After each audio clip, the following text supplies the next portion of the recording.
Something that was impactful for people. I was writing stuff, everybody wanted to be whatever they was looking at on 106 Park, Right. so I was writing stuff. I wouldn't really think it was, obviously I thought I was the man, right? You think I'm writing the best stuff, and then you get older, you look at those notebooks, you go, oh, what was I talking about? But long story short, it was just, I want to say maybe at 14, I realized what I said actually meant something. But before that, I was writing. But it was 14 where I felt like, oh, wow, like these words are moving people. And it was a poem that I had written that was in a gallery. Mm.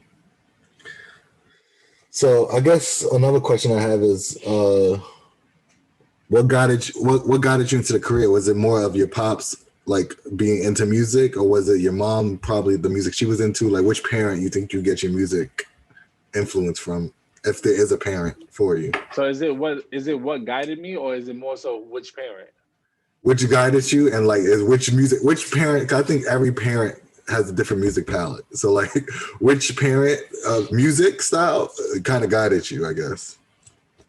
For me, that's a long winded. I mean, I'm a long winded person, but the way I see it, I see what guided me into music was, I just thought they were the coolest people, right? The people who were making music.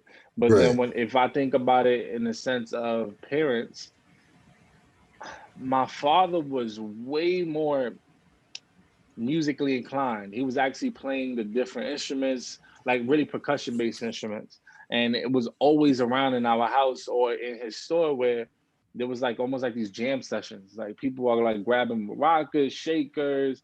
They got different bongos and congos and the cowbells. And I basically from him is how I seen it. But really, my mom's music I could understand. It was in Right. English. I wasn't that well spoken in Spanish, still not to this day. So I saw him and I loved the way it looked. But then I heard my mom's music and I could understand the words.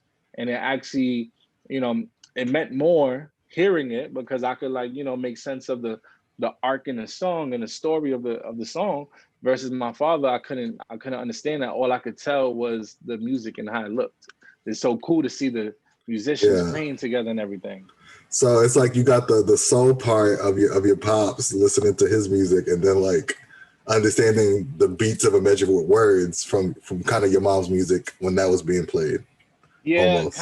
they kind of both overlapped. It was kind of like literally both things happened from both, but it Right. was really the words on my mom's side because my mom played music less, but when she Mm. played it, I understood it more, That's like my and that's household where. too. My dad's music was playing more than my mom would ever play. But if there was a jam that she liked from my pops, she'll sing it to the point where she'll have no tune and everything. Like it didn't matter if she knew the song. Same Like thing.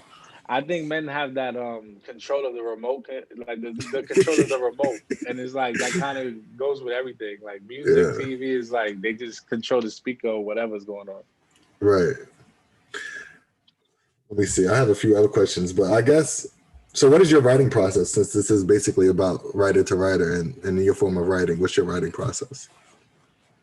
Well, it varies, right? Because I have times where I'll write things and it'll just like lines or messages pop in my head, or even subject matter where I want to just write it. No beat, nothing, no flow, no idea where this will go, or if anybody will ever even hear it. So I just want to get it out. And that happens a lot of the time. And for the music that actually gets released, I never write like that. It's always to a beat. If it doesn't have a beat already, it probably will never be heard. So poetry based things never makes it out. It kind of just helps me sharpen my sword. And then, but for me, if I'm writing, well, the music is what comes out. So when I'm writing the music, it's always beat first. Then I usually need a concept, something to, keep me in the lines because it's almost like being too open and too free. There's too many options for me. And the Right. way my brain works, there's too many options. So it's almost like analysis paralysis. It's like I got too much to think about, so I won't write anything. I need Right. to know like what are we talking about? Is there a story here? And then that helps me write. You think that deals with your zodiac sign? Because I was just out of boredom. Like air signs is Aquarius, Gemini, and Libra, and like those signs, I feel like you have so many thoughts going through your mind in a day. It's like you got to find one to focus on if you're going to be a creative and like figure out what you really want to talk about. Is that? Do you think it just plays with your natural personality? I guess is what I'm asking you. Yeah, I don't know so much about zodiac and Me astrology, neither. but if you're saying it, I believe it because it sounds like me. Yeah. I'm one of those people I kind of analyze everything, and if I'm starting a new endeavor, I kind of like to see the finish line before I even take the first step. Doesn't mean I need to know everything that's going to take place, but I like to have an end goal in mind. I like to know where I'm going, and then I could like start moving towards it. Yeah, I don't know how much is true, but they say like those signs are like air signs. So you're thinking from the head up of like just like a manifestation, like logically of what you want to accomplish for the day. But if you have 20 different things, then you might get stuck on just thinking of the 20 different things to accomplish Oh rather yeah, than that's you're than talking about doing me it. right now for sure. I don't I didn't know that's what it was. I've heard that air sign, but that sounds like me. Okay.